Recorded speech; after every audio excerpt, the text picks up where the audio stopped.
Long have I told you that photographers were bad people, losers, if you will, and that they deserve to be locked in cages. Nothing has changed here. I just now have a closer perspective, now that I've taken a couple photographs of our beautiful Earth. When teenagers discarded this bottle of beer, they didn't realize that the juxtaposition between their teenage irresponsibility and nature's wisdom could contrast each other in such a noble and beautiful Fuji-like color manner.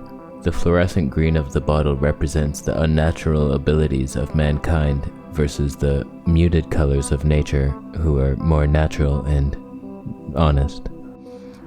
Let us rant today on why photographers should not be allowed to eat popcorn or sweet juices. You can't eat a juice. All I want is the perfect camera. All I want is the perfect camera. So we're on the little GoPro. Usually I'm on a little tripod. What the hell was that? Oh, there is a woodpecker. We have a woodpecker sighting. I'll get closer. He'll stay there. Don't worry. I have to hand hold this thing because there's no way to transport the thing if you have a tripod. Man, I can't put it in a pocket. If I had my little clip, I could put it on this side. I might do that. I need another one. Ulanzi, send me one. I don't want to pay for it. I'm a YouTuber. I scared off the woodpecker. That was a once-in-a-lifetime opportunity on that one. That's on me. There's a couple reasons why photography sucks. And all three of those reasons are the exposure triangle. And they ruin my life every day. For wildlife, you can't just do a video setting of the slowest shutter speed possible. You need to up that. Sometimes 1/2000th isn't enough. And so this slow-ass lens at a Tony of 5.6, 5 Tonys in front of this lens, and then on my shutters, 2000 shutters in front of the Tonys. What's left for the ISO? Max ISO, and then I get bullshit shots for my Instagram. Subscribe down below for that bullshit content. Whereas when I'm shooting video, just let it ride. Let the camera decide, and the shutter can go as low as it wants to go, and you're fine. So like this dark ass lens in my dark forest doesn't matter. Complimentary, if anything. You can get away with micro four thirds for video in dark forests. That bullshit lens I have with the 6.7 aperture doesn't matter, because the shutter goes down. You don't have to freeze the shot. You're in slow motion now. You're having fun. Opposed to photographers, whatever they do, what do they bring with them? Granola bars and milk. Milk isn't hydrating. I'm also unpleased with the final result. Not due to my lack of skill, mostly due to it. But sometimes I get a decent shot and it's okay, but it pales in comparison to the slow motion footage of the bird doing something magical. One shot, it's like, there's a bird. I could go read any magazine to see that, or a newspaper article. Kid with lemonade stand has blue jay land on his elbow. Later, run over by a truck. They always have to make it bad in the news. Don't watch the news. Whereas slow motion videography, you see things you would never see. You're not aware because animals are so much faster than us. We're slow. We're like grandmothers walking. We do nothing special, but animals, they're making hundreds of calculations per second, jumping to little twigs, little blinks, looking off, hawk over there, owl over there, boom. That almost chipped my tooth. Oh, that would have been a disaster. Oh boy. Just a little side rant. I bought one of those shoulder straps, and it was at my side, so I'm testing it out. Bullshit. Because my tripod mount is at the top where I like it. So when I pull it up, the straps are in front, blocking the viewfinder. So that didn't work, so I put it underneath. It doesn't feel right, it's just dangling here. Upside down. Lost. It wasn't good. I wasted $19. I'll never get that back. I did return it, and they will refund the money, but the time spent looking into it, you can refund that, Amazon? But now I see it. This is why photographers prefer full frame. It gives you more options. You can have your super high shutter speed. Oh no, my ISO's high. It's better performance than our tiny crop sensors. So I see it now. For me, like video, it doesn't matter. I could almost get away with a 1-inch, barely. I get away with it in bed. You know what I mean? But respect where it's due. You photographers, I don't know how you do it with your shutter speeds and the ISO being enough, and then you're in your topaz. Oh, don't worry, I can fix it after because I sucked at my decision in the field. You would have lost your partner. Would you have went back for him when the grenade blew his leg off? Of course you wouldn't, you selfish piece of shit. I uploaded a picture on my Instagram the other day of a woodpecker in flight. That was 2,000th of a shutter, and its wings were still a bit blurred.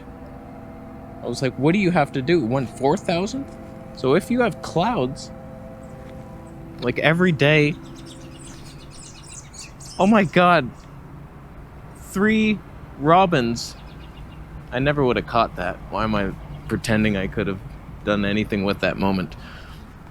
So I upload this winged flight, and I was like, I should have edited that. Looks pretty underexposed and terrible. I'll just delete it on Instagram and then re-upload it. Oh, you can't. Ah, thanks. You have to use the phone app. The only reason I'm on Instagram is because I can do it from the computer now. So we're stuck with that underexposed image. Look how much better I made it. Wow.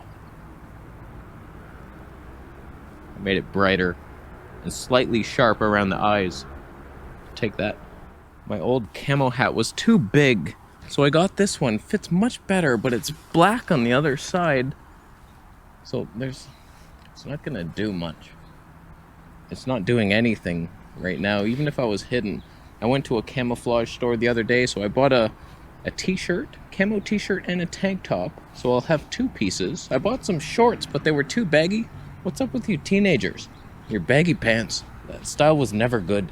Slim fit all the way, and stretchy if you got it. A little cotton spandex mix. You know what I mean? You don't? So I think I'm gonna stick with mostly just the slow motion footage. That's what I prefer, and then the odd picture when it presents itself. On a sunny day, high noon, best lighting possible. The harsh elements mixing with each other. Sounds good to me.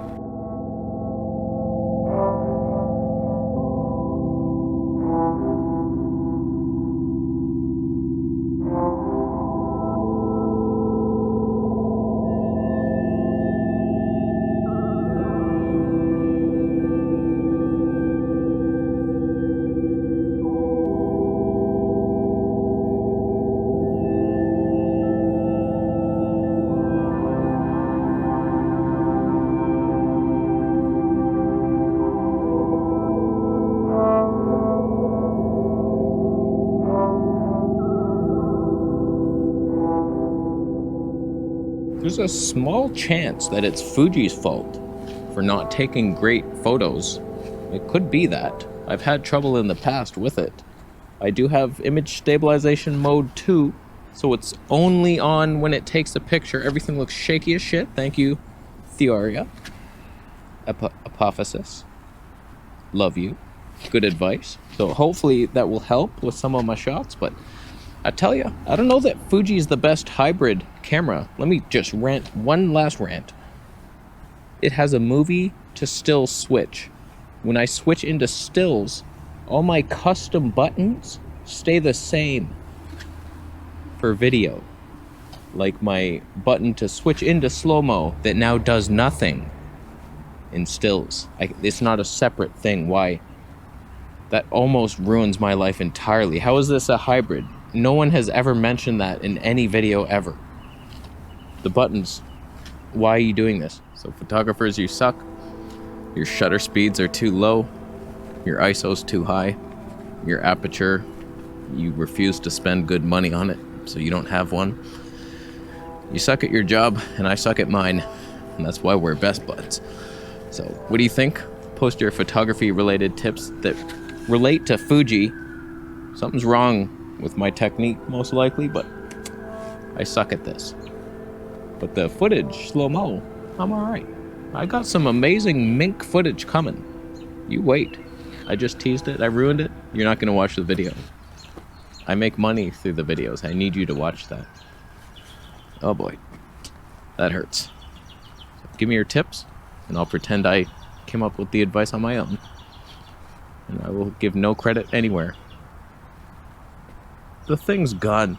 Someone hung a thing. Oh, Bigfoot took it. Oh, man. They do get hungry. I'm gonna go. How you doing? Subscribing? You'll regret it.